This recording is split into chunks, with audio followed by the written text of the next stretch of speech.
금이라든지 달러 같은 것들은 마찬가지로 박아두고 가는 게 되게 좋은 전략 중에 하나가 아닌가 그렇게 생각을 하고요. 포트폴리오 일부로서 그리고 주식이나 채권 같은 경우도 쏟아넣지 마시고 이런 것들을 시점을 적절히 나눠주고 분산해서 투자해 주시는 게 포인트가 되지 않겠는가. 쏠지 말고 넓게 펼쳐라. 이게 이제 2024년에도 되게 중요한 공식이 되지 않을까 그렇게 생각합니다.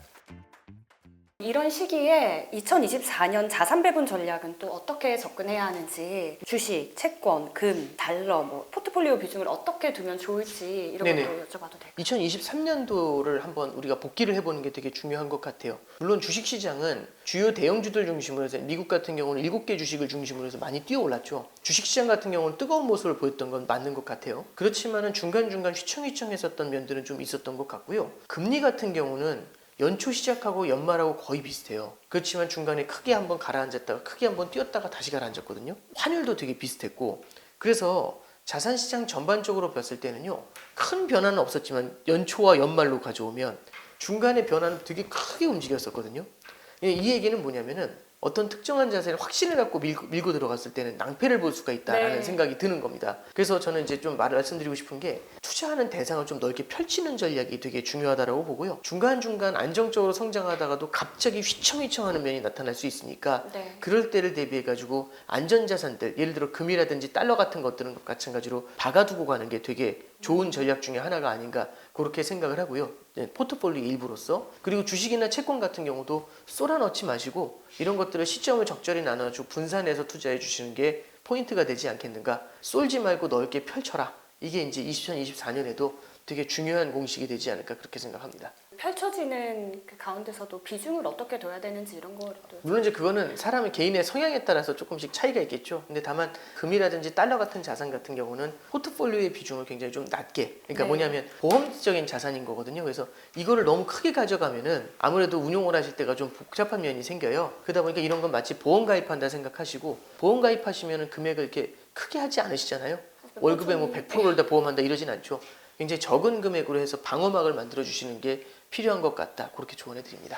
이제 가계부채가 높은 상황과 관련해서 2000년대 초반 이제 닷컴 버블과 같은 위기, 그리고 2009년 리먼 쇼크 이런 위기가 반복될 거라는 우려도 나오는데요. 네네. 이런 점을 방지하기 위해서 이제 정부의 역할은 또 어떻게 가져가야 하는지 네네. 이런 것도 좀 여쭤볼 수 이 있을까요? 최근에 정부도 그렇고 한국은행도 그렇고 이 가계부채에 대해서는 좌시하지 않을 거라는 이제 코멘트를 강하게 내고 있어요. 저는 되게 중요한 시그널이라고 생각을 하고요. 근데 이제 가계부채를 확 줄여버리잖아요. 그러면은 소비가 확 줄어들면서 실물 경제에 굉장히 큰 충격을 줄 수가 있습니다. 이게 살을 빼는 것도 확 빼버리면 갑자기 큰 충격이 올 수가 있잖아요. 그래서 네네. 그렇게 가면 안 되고 가계부채가 늘어나는 걸 갖다가 그 기울기가 가파르게 늘었으면 이 기울기를 낮춰주는 게 되게 중요해요. 그러면 늘어나지 않는다가 아니라 아주 천천히 늘어나는 거죠. 근데 중요한 건 뭐냐면 가계부채의 총액도 중요하지만 보다 중요한 건 가계부채의 비중입니다. 비율이에요. 무엇 대비 비율이냐면 소득이나 성장 대비해서 부채의 비율인 겁니다. 네. 예를 들어 보죠. 작년 대비 빚이 1,000만 원이 늘었어요. 그럼 어우 많이 늘었네 이렇게 생각할 수 있지만 네. 연봉이 5천만 원 올랐어요. 그러면 이렇게 되잖아요. 결국에는 부채가 안 는다 보다도요. 천천히 는다. 무엇 대비 천천히 성장보다는 천천히 이렇게 바라보는 거죠. 그래서 정부에서는 성장을 갖다가 일정 수준 자극할 수 있는 정책들을 재정 사이드에서 아마 고민을 할 거고 네. 한국은행도 그렇기 때문에 우리가 추가적인 기준금리 인상에 대해서는 신중하다라는 코멘트를 계속 던지고 있는 거죠. 네. 그래서 가계부채가 늘어나는 속도를 갖다가 정책 규제 등을 통해 가지고 천천히 늘어나게 만들어 주면서 네. 성장을 부스팅업을 할 수 있는 방법을 계속해서 개발해 나간다면은 이게 이제 생산성을 끌어올리는 거죠. 그러면 가계부채의 성장 대비 비중이 안정이 되면서 네. 이런 것들이 가계부채의 연착륙 쪽으로 이어지게 된다. 그래서 정부나 중앙은행이나 가계부채의 연착륙을 유도하는 쪽으로 고민을 하게 될 것 같습니다. 성장을 자극하는 방식은 어떤 점들이 있는지. 이제 일시적으로 성장에는 수요를 자극하는 방식이 있어요. 네. 수요를 자극하는 방식은 어떤 일자리 같은 걸 만들어 가지고 월급을 주는 정책들. 네네. 그러면 소득이 생기니까 이걸로 소비를 할 수 있잖아요. 근데 문제는요. 이거는 지속 가능한 정책이라고 하긴 어려워요. 밑 빠진 독에 물 붓기가 될 수가 있습니다. 자칫하면. 네. 근데 그것보다 이제 보다 중요한 거는 우리나라에서도 새로운 먹거리를 만들어내는 것들이 되게 중요하죠. 네. 그런 것들이 이제 기술이 될 수가 있는 거고요. 마치 지금의 자동차나 반도체 같은 그런 미래의 새로운 효자를 만들어내는 게 되게 중요합니다. 네. 그래서 이거는 공급 사이드에서의 혁신이 되게 중요한 포인트다라고 말씀드릴 수 있거든요. 그래서 정부 같은 케이스도 이제 굉장히 중요시하는 것 중에 뭐냐면 이제 스타트업이나 신기술 같은 것들을 이제 활성화해야 된다 이제 이런 얘기들을 많이 하고 있죠. 말씀드린 것처럼 공급 사이드에서의 개혁 이런 것들은 지속 가능한 성장을 만들게 됩니다. 미래의 큰 먹거리가 되는 거거든요. 네. 우리나라 스마트폰도 마찬가지 케이스였고요. 그래서 이제 그런 것들을 정부는 좀 고민을 해서 풀어나가지 않을까 생각합니다. 엔화에 대한 얘기도 굉장히 많이 나와요. 네네네. 근데 엔 약세가 이어지고 있는데 뭐 엔화 투자 이런 거는 어떻게 보시나요? 네, 이제 요 최근에 이제 가장 많이 받는 질문 중에 하나가 엔화 어떻게 될 것 같냐 이 질문 되게 많아요. 네네. 일단 첫 번째는 결론적으로 말씀드리면 엔화는 어느 정도는 강세로 전환이 될 것 같아요. 근데 강세로 전환된 다음에 실제 우리가 느낄 정도의 두드러진 강세가 과연 2024년 1년 동안에 얼마 정도 나타날까 그것까지는 예단할 수는 없어요. 네네. 그리고 또 하나는 중간중간 이 엔화가 강세로 가는 것을 갖다가 제어하려는 움직임들이 많이 나타날 수가 있습니다. 엔화 약세가 꽤 오랜 기간 이어졌어요. 그런 상태에서 엔 약세가 더 이어지게 됐었을 때는 일본 같은 경우도 물가의 부담이 되게 크기 때문에 이거를 전환을 시켜줘야 되거든요. 그럼 엔 강세로 전환이 되는데 중요한 거는 엔이 강세로 그걸 끌어당길 정도로 힘이 세줘야 됩니다. 정책의 힘이. 근데 엔 약세가 워낙 오래돼 있었기 때문에 이 관성이 중력에서 작용을 하고 있고 엔 약세라는 중력이 관성으로 작용하고 있는 상태에서 얘를 갖다가 끌어올려주는 게 엔 강세의 흐름이거든요. 네. 그럼 이게 쭉 끌어올려가냐 아니면 굉장히 힘을 주면서 범피로드라고 하죠. 울퉁불퉁한 길을 통해서 끌어올리냐라고 한다면 후자의 가능성이 좀 높다라고 생각을 해요. 들어가자마자 손해보고 나오면 올라오고 이제 이런 일들을 반복해서 경험할 수도 있거든요. 그래서 우리가 환율이라는 건 귀신도 모른다고 합니다. 환율을 갖다 예측하면서 다음 달에 얼마 될 거야 이런 예측을 하면서 따라가시는 것보다는요. 네.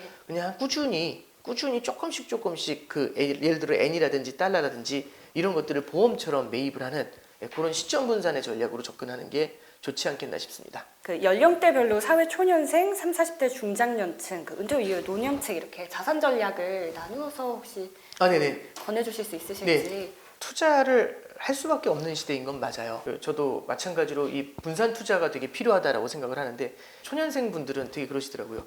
적은 돈을 분산 투자하면 언제 돈 버냐 이 말씀 하시거든요. 그렇게 하면 돈 못 번다. 네. 맞는 말씀이에요.